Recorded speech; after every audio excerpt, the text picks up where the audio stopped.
Out here this morning and I'm checking out. The wheel has been drying overnight in about 35-degree temperatures.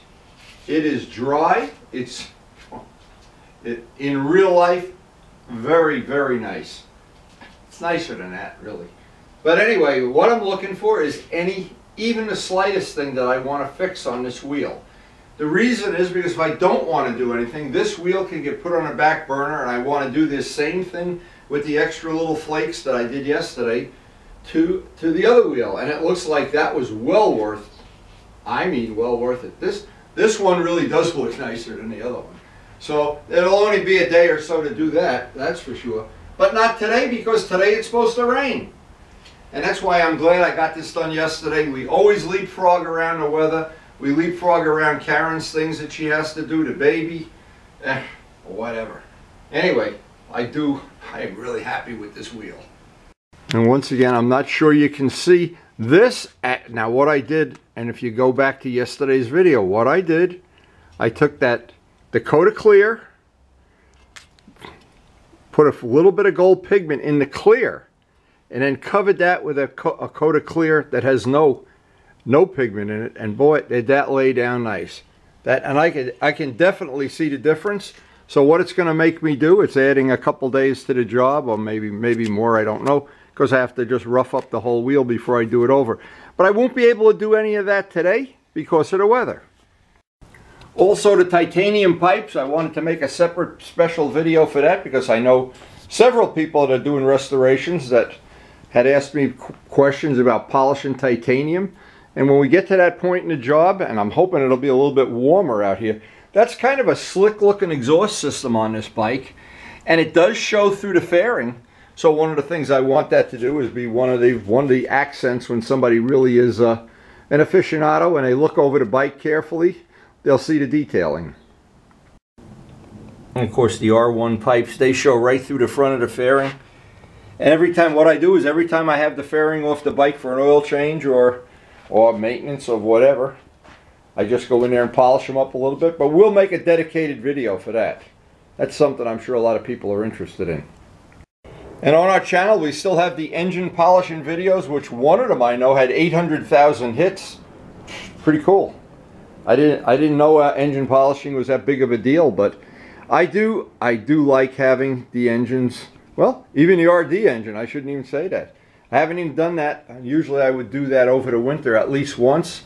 I can see that's due for a polishing, so we probably have enough. Well, we're going to wait for a warm day that it's not really cold out here and make a dedicated video of polishing metal. Now when I painted the forks on the RD, I was really convinced that would be one of the little custom touches, make it look a little bit different than a stock bike. But it's got to look, well, you know, some people go overboard with this. I think it looks pretty nice. I was tempted to paint them gold like a modern bike would be. And then I said, well, you know what for? It's not a modern bike. It's like me. It's just not modern.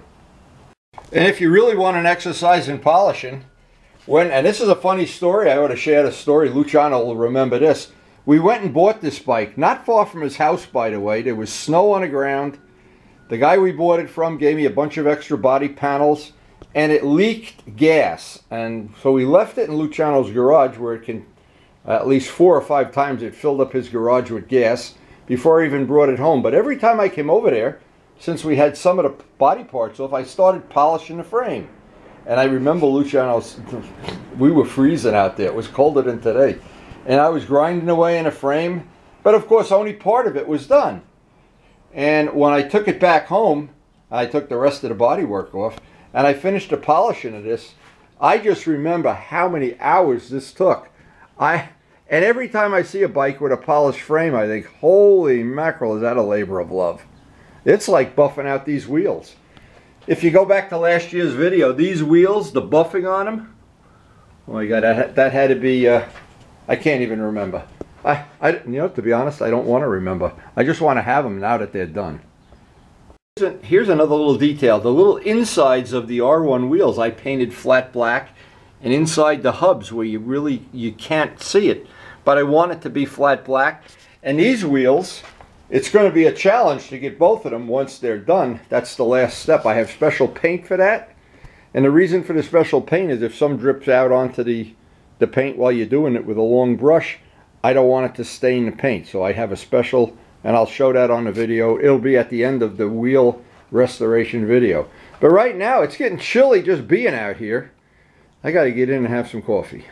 We got a lot to do. The job gets more interesting by the day as it unfolds, and we're still probably realistically 2 months away from having any real chance of getting some real riding in. So I want to use every one of those days to my advantage, and I want that bike when it's done to be as polished and beautiful as I can possibly make it. So the first thing is to get the wheel down in the cellar and get it drying under a heating vent. I always want the paint to dry at least 2 or 3 days before I ever do anything to it. Even squeezing, because sometimes when you put that much clear on, it chips easily or whatever. 2 or 3 days from now it'll be super durable.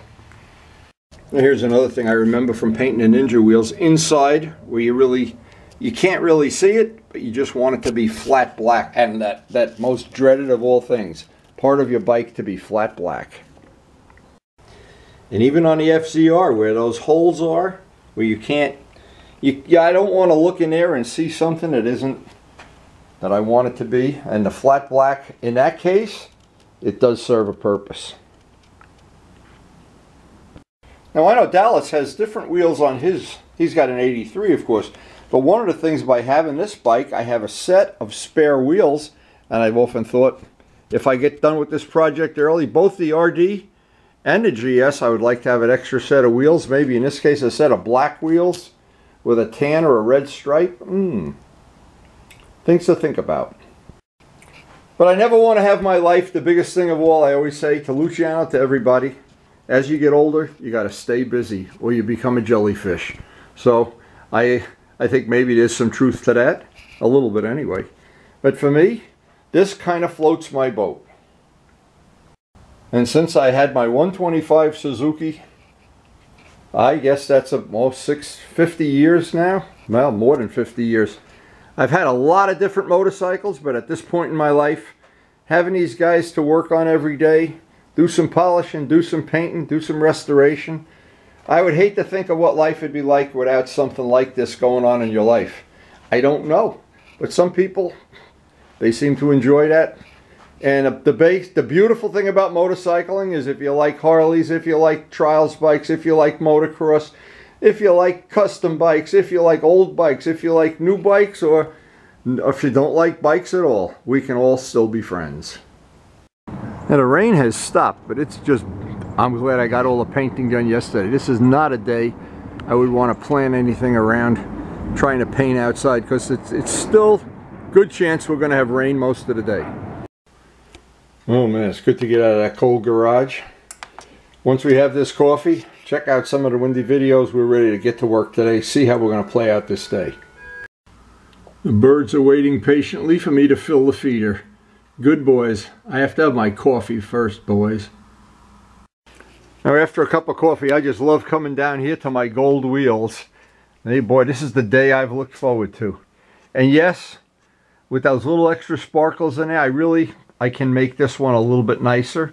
And since we're well ahead of schedule on this job, I will do that. But we have other projects to work on, and luckily, a job like this, there's just projects, within polishing, within sanding, within, it just never ends. But that's what keeps you young. Without that, you turn into a jellyfish. And boy, you just can't imagine how this looks in real life. That color gold, I thought this was the ultimate. I think when you put them out in the sun together, the other one is just a little bit nicer.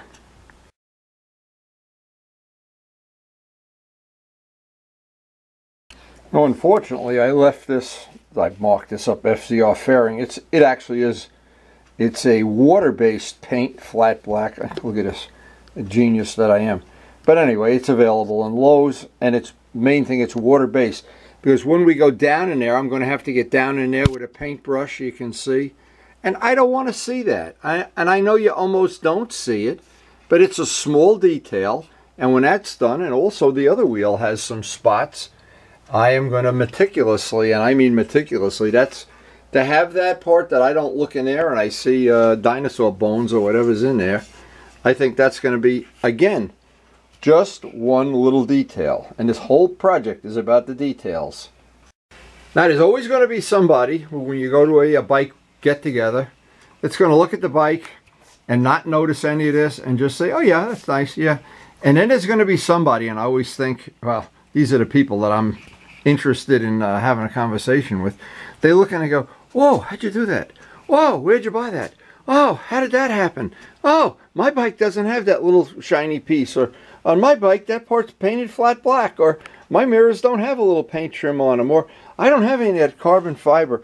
And then what you have is somebody who appreciates the work that you've done, and you can share the passion with them. And that's what we always look forward to. We're coming up on the end of month 3 of this restoration. And this is the next step, and this is a good thing to do because we're leapfrogging. The next step on this is going to be to take some 2000 grit sandpaper, wet, get this all block sanded down by hand. This is going to be a job. I don't think you can get the machine in there like I would like. I'll try to do most of it by hand because a lot of it is getting in around these brackets, getting down around here. You're not going to get a buffing wheel in there. And when this is done, we have the axle polished. This, again, another small detail. Now, a lot of people don't even notice the difference between a buffed out paint and something that's a factory paint job. Well, but then again, I don't know much about food. I wouldn't know a good gefilte fish from a bad one. But I do know one of the tests I always use, rub my hand over the paint. And if I can feel where that paint edge is, not quite the best job in the world. Same thing here. I want everything that I can't feel it. And especially on the carbon fiber parts, I want that to feel like silk. So, the whole idea of the forks is I want the fork finish to match this. I want it to be buffed. And they're, to a trained eye, a buffed finish and an orange peel sprayed out finish, two different things. And I'll show on this video, of course, exactly how I've done that for over 50 years. So I always try to do a little bit of a back up the story a little bit and try to get the information that a person would need if they were starting the first time they're ever going to buff paint. This is Rhino Wet. You can get it right from Amazon. 2000 grit paper. And it's the red. They make 2 grades. The red is, I found, a little bit better than the other. This is the premium grade. It's really not difficult. Couple of drops of Dawn in a plate of hot soapy water. And that's all you really need aside from the 4CR, which we're going to get to later. Relatively simple thing. It's just labor. Now, as I always try to do, is one part in real time. So I'm going to take this, and it really doesn't matter. I want to concentrate most of my effort on the part you see, which will be the sides. I don't need to do the back. I need to wrap around. But I don't need to do all the way into the back. That's obscured by the fender and the tire and the wheel.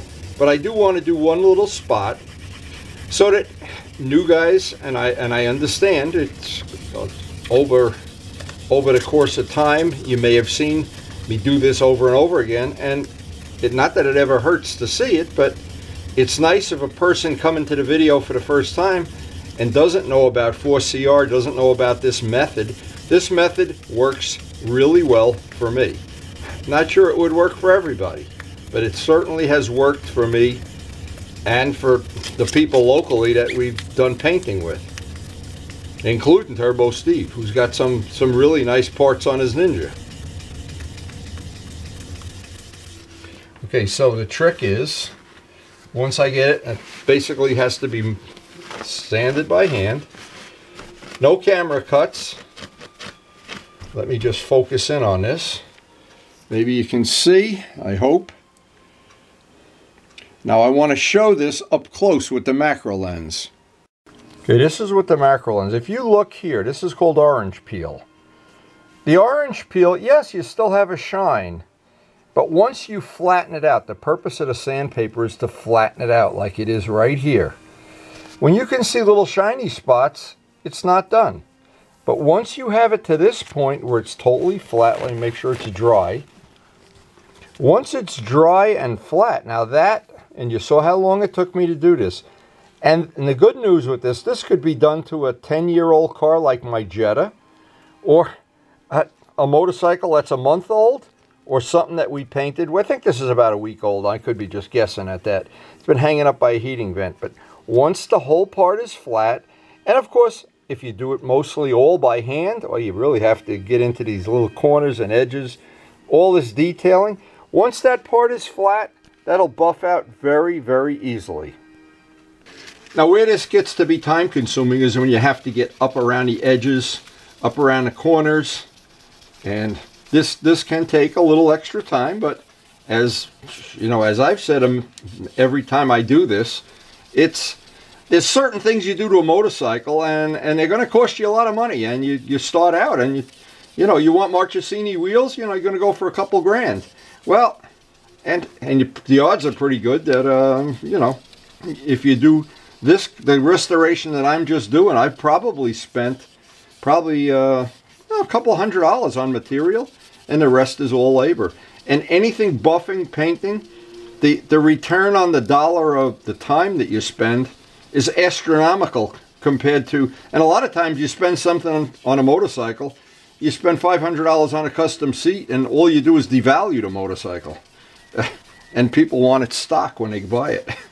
Now, the good news is, of course, I don't buy and sell, so I make everything to fit me exactly, with total disregard for what resale is. But I had a conversation with Scott on email about, he's working on a bike now, and he's painting a tank, and he was mentioning that he's increasing the value of the bike. I think he is. When you get a nice paint job, and if you're a bike flipper, a nice paint job will definitely get you your money back, or more.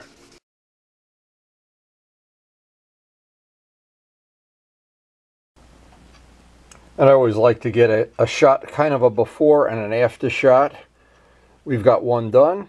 Now, of course, we're halfway there, hopefully.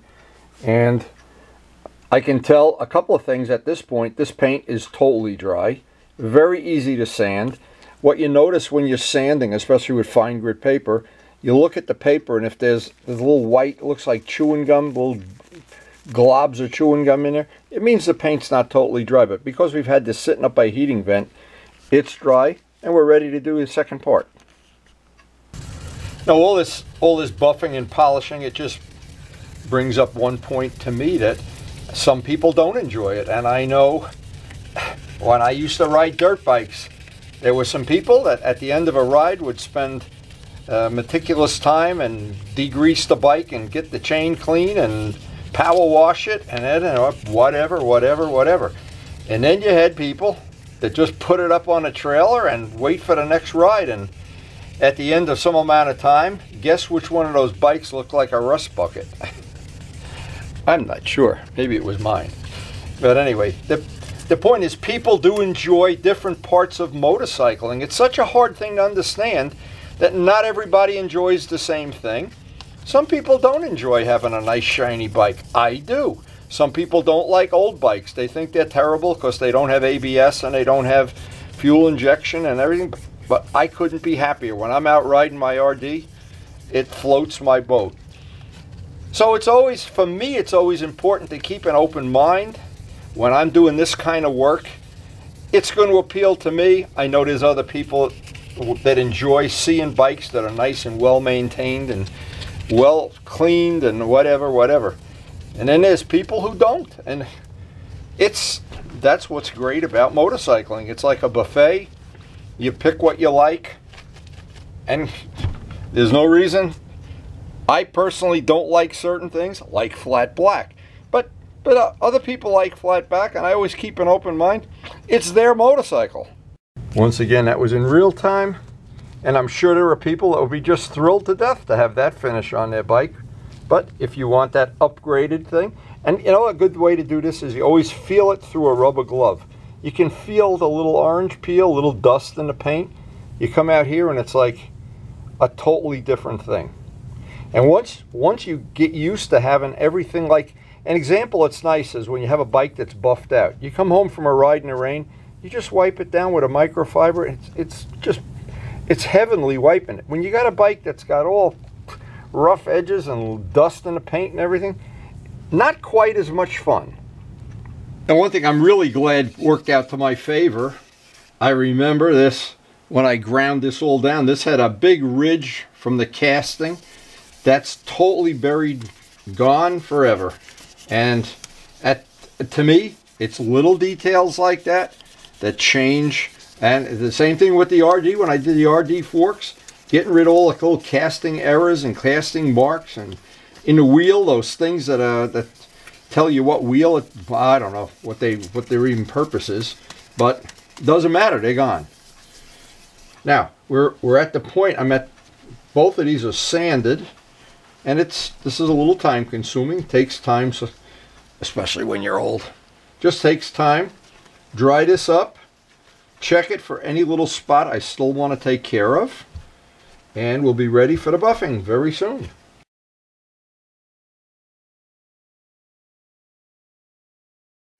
Now the parts now are 2000 sanded flat. They're ready for buffing. This is the compound that I like the best, but I'd say it's exactly as good as the Meguiar's is, the real fine Meguiar's. But again, it's all personal choice. I've had real good luck with this over the years. 8065. Now one of the things I have learned over the years, these pads that are relatively cheap from Harbor Freight, and yes, you can wash them and go use them on your Jeep or something, but when it comes to your highly polished custom motorcycle that you spend your whole life polishing, well, I want a new pad. Especially when it's paint that's relatively soft. The paint in this case, it's a week old, but it's still relatively soft. The 4CR, I'm not even sure you have to shake it. I never found that to be a problem. But anyway, I always try to show one little spot in real time for the new viewers. And I'm glad that I haven't checked it recently, but we had 6,500 subscribers recently, so I don't know what that means though. The Lego people have millions, so I don't know. Maybe I should be building Legos. I'm not sure. But anyway, this is always, I try to show this. I want to get some around most of all the edge of the pad. Now I've looked at people that are professionals like Ammo NYC, and they have their own specific, it seems like everybody that's a professional has a trick way of doing this. And they have their special buffing speeds and buffing things. I have the way under $20 Harbor Freight buffer, and they seem to last. I would say you could buff out an average person. You're not going to wear it out for a couple of years, so what's the point? Now, I always do this too, and again, I just wanted to show this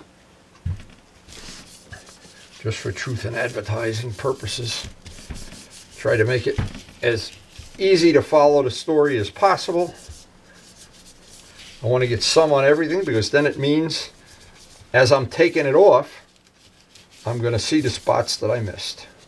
Now, there's obviously a lot of places on this. A part like this has to be in here, has to be done by hand, up around the edge, down around here, and we'll get to that with a clean microfiber. But the flat spot of this, let me get a micro, in fact, let me get one right now. You think he would know by now to prepare for production. Anyway, I'll do that. It only takes about a minute. One thing in real time. And I always like to look at other people's videos, and I do look at a lot of them. And I really hate it when there's a camera cut somewhere right where I want to see how long it took to do something. Now, getting rid of that ridge was an important thing, to me anyway. And because what our objective here is to have a really whistle-clean motorcycle. And it's little things like that well, when this bike is done, I hope everybody likes it, of course. I guess we're going to find out. But like everything in motorcycling, it's almost all in the eye of the beholder. So let's just see how long it took to do one little spot like this. Another thing, if you have the big heavy buffer like you use on a hood of a car, it's hard to use on a motorcycle. These are easier to use. So let me just see this, because it is It's our objective to do this in real time.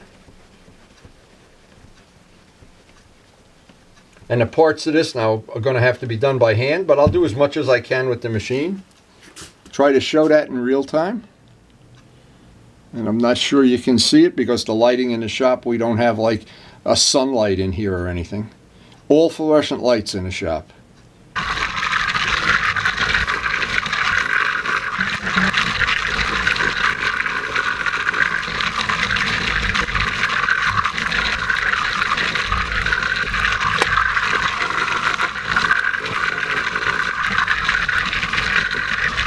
And what I wanted to show was I took a strip of microfiber, and I do this even when the bike is assembled, and what I call, what you might call a shoe shine.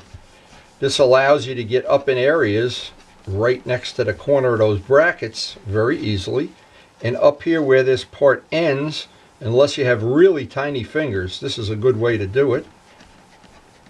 It's actually a good way when a part is all assembled. And in fact, here's another one. Let me just get, I'm just trying to give an example of things that are difficult to do. This makes it a little bit easier. And it's a relatively good tip, I think. I've used it for a lot of things, and it's one of the things when we do that titanium polishing, when I make that video, I have all of these tools that I've used over the years. This is one of them, the old shoe shine rag. But ultimately, there's just a lot of little spots you have to do by hand. There's, unless you have some a mouse that you've got trained to do this. But all of the time I'm spending on this part, not to have that big ridge in front. And they had the finish that was on here originally. I don't know what they were thinking. It was like a sandblasted paint finish. Maybe it's supposed to look all tough and mean or something. Represents some. I don't know. Sometimes it slips right by me, but I don't know. It's always in the eye of the beholder, though, anything you do. But this is what I like. And I can only put on my videos the things that appeal to me from time to time. And if they appeal to you, great. And if they don't be mad at me. I got enough people mad at me already. Now, there's always some spot that your finger, because it's still thick, you can't get. And this part will get be a lot easier to get in there. So what I always think is a good way to do this, and of course there are other ways, but this way always seems to work for me. I wrap a nail file around a microfiber. Excellent tip, by the way. Even if the bike's assembled and you want to get in an area that you really can't get your finger, in this case we have this little sprue or whatever this is here, and it's just easier for me to get in there because I don't want to leave any of this part out. I'm used to doing a lot of hand buffing, and this part needed quite a bit. Now I want to show some of these little things. Where you have a valley, your finger or the buffer is not going to get down into that valley the way it should, but the nail file will. It's just here in this part where the axle goes, I don't want to leave a spot unbuffed. This little nail file will get right down in there, and I can really work that to my advantage.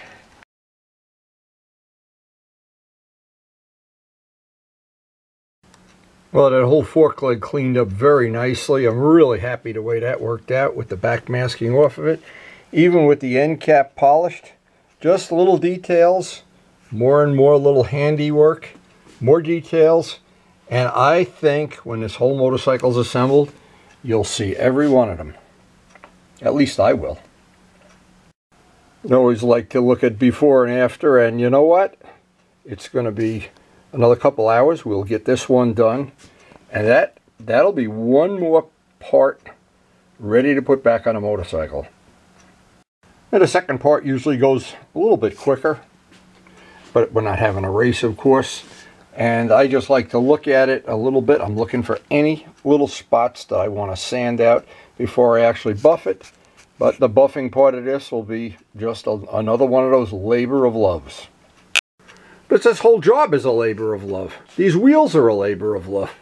Buffing out, polishing, cleaning, making carbon fiber parts.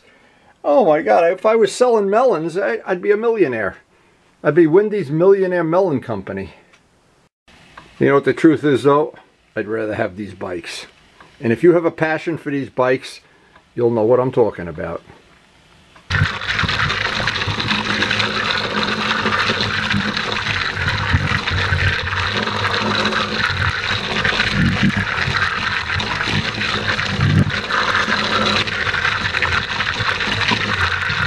As I'm pulling the backmasking off here, I'm trying to evaluate how good these parts are relative to the stock parts with that awful finish. Boy, I have no idea what Kawasaki was thinking, but I don't know. Anyway, removing the backmasking, give this a final coat of Flitz, and put this aside. This is one we can put in the bank. And this really did come out better than I thought it would.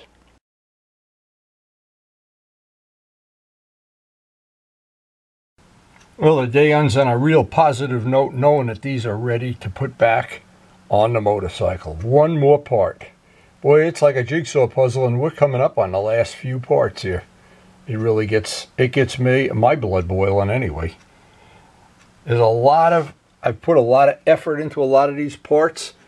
A lot of people I know won't notice it, but I know the people that will notice it, they're the people that I care about.